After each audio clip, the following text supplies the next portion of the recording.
Hey guys, I hope you're enjoying this podcast. I don't want to take too much time. I know you're into it, so I don't want to take too much time. But did you ever delve into the possibility of doing a podcast? Have you ever thought about that?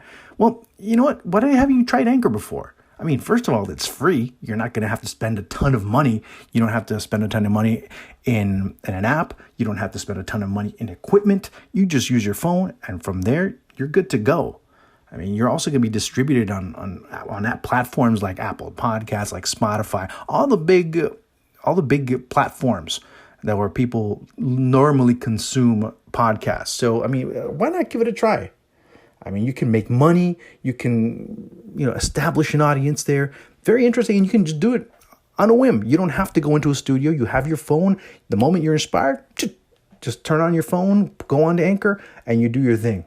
It can be a few seconds long. It can be a thought here. It can be a thought there. It can be something you recorded somewhere else, and you just import it. You just bring it in and be able to add something on. You can do it from your phone. You can do it from your computer. It doesn't matter from where. It gives you that flexibility. I highly recommend it. So again, guys, try it. Give it a shot. Download the free Anchor app or go to anchor.fm to get started. Give it a shot, guys. What's the worst thing that can happen? You screw up the first time? Try it again. That's the luxury of podcasting. You can do whatever you want, whenever you want, wherever you want.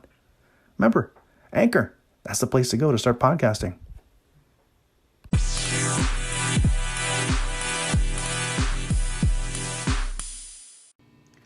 All right, now we can try it and do it in a better way.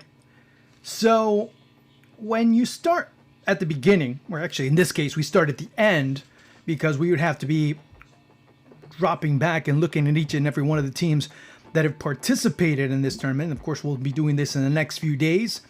And we might even extend into after Copa America to talk a little bit about each and every one of the national teams. And one of the important things to be looking at when it comes to Colombia is that Reinaldo Rueda only had basically 3.5 weeks to get this entire team put together the way it was established, the way that it was being able to understand each and every one of the concepts that he wanted to have in place. And more importantly, he was capable of establishing a block of defense that was very solid, which is something commendable with the short period of time that he was allotted in order to do it. Of course, none of it really was his fault. None of it was anyone's fault for that matter. Of course, things didn't come out the way that it was expected with the pandemic, with World Cup qualifying play not being played in the month of March, and many other factors that came through in terms of the seasons, in terms of the calendar, that really didn't work out for Colombia in that particular manner. So when you look at it from that particular perspective, it's interesting to see the amount of work that he was capable of doing in such a short period of time. You do see that there's a team that can be worked with, that can be molded, that is being molded. So what's very important to look at is what this team was capable of doing in this tournament.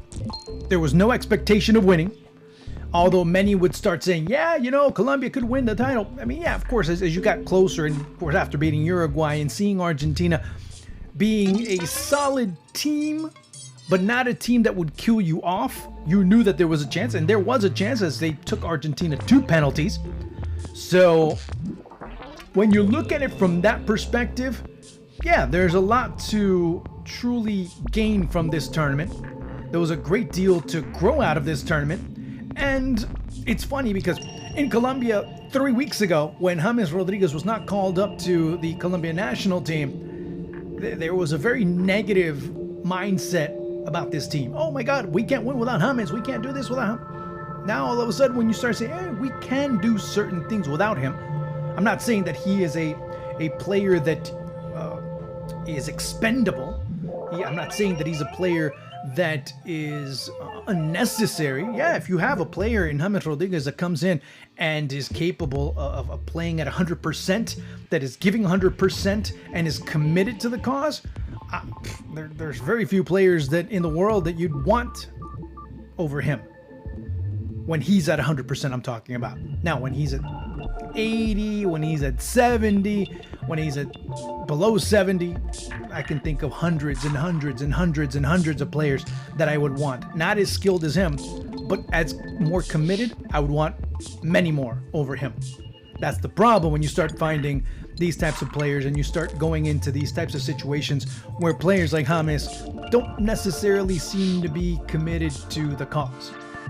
He's been, ever since 2014, he's been more worried about the social media aspect. He's been worried about the likes. He's been more worried about the social life, about that aspect of his life, of his celebrity than anything else. And that has been one of the issues that has bothered his career. And people can say whatever they want about it. He's a super talented player, but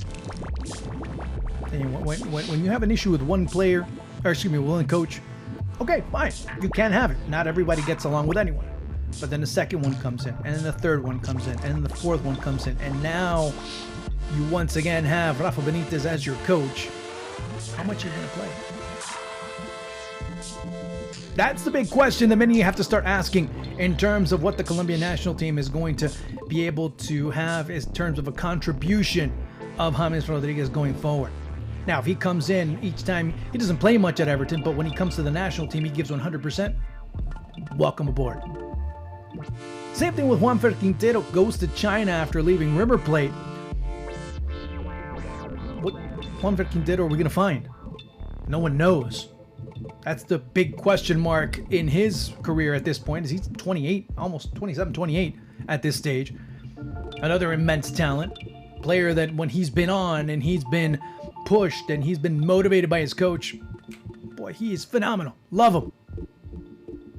But when he's not, what happens then? He's out of shape. He ends up worrying more about partying. He worries about other extracurricular things. We'll leave it at that. Okay? You see a Colombian team without those two players that have been able to find leadership elsewhere with Cuadrado. Maybe you start looking at David Ospina.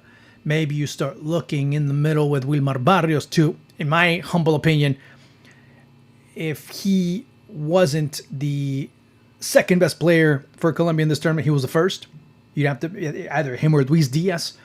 Honestly, if you say Luis Diaz, I have no problem because he was phenomenal as well. But those two players, interchangeable depending on the moments, they were the respective men of the match on a consistent basis for Colombia throughout the entire tournament. You find a diamond in the rough, or not diamond in the rough, but you find a player that can contribute as well in Luis Diaz, you got to use him, man. He drove Argentina crazy down that far side, down that left side. You got to pay attention to him. You got to give him time. You got to give him an effort. Edwin Cardona, he's a wild card. Usually out of shape, can't give you 90 minutes, but when he's on the pitch and he's on, that right foot of his makes a difference. I mean, that right foot could be considered a lethal weapon. But that's the reality of what Colombian football is at this stage. Borré seems lost. He was thinking more about Eintracht Frankfurt. But if he comes back and if he's not benefited by the system, how will he be over in Germany compared to being in River Plate? Another big question mark. The Atalanta boys, Luis Muriel and Duvan Zapata, a bit underwhelming. But overall, all of those things that I'm mentioning, collectively, there's something to work with. And I believe strongly that can be the case. And I believe strongly that this team can do a lot of important things and they can be in the fight and they can make this fight for first place. I think Brazil pretty much has basically run away with it. At this stage, they think they only need maybe somewhere between 9-10 points in the next 12 matches to be able to qualify without having to go to a playoff in the World Cup. I think they're in. Argentina find themselves rather comfortable. Ecuador could find themselves rather comfortable. So if you really start breaking it down, it ends up being 4 teams vying for 2 spots. One of them being a playoff. So when we start looking at it from that perspective, that is what you end up looking at when it comes to Colombia. I really believe that there's a lot of potential with this team. I believe that there's something to work with. And I believe this team can be successful. Now, When it comes to defining what the term success means, I'll leave it to you. To me, it's trying to get as close to 2014 as possible, maybe even surpass it. Will they do it? I don't know. But they can get to that point. They have the potential to fight for spots to get to that stage. But it's a long process. They have a year and a half still to get it all together. But again, it depends on each and every one of the individual parts playing up to their maximized potential. And to me, that's one of the big keys for this Colombian side going into the future.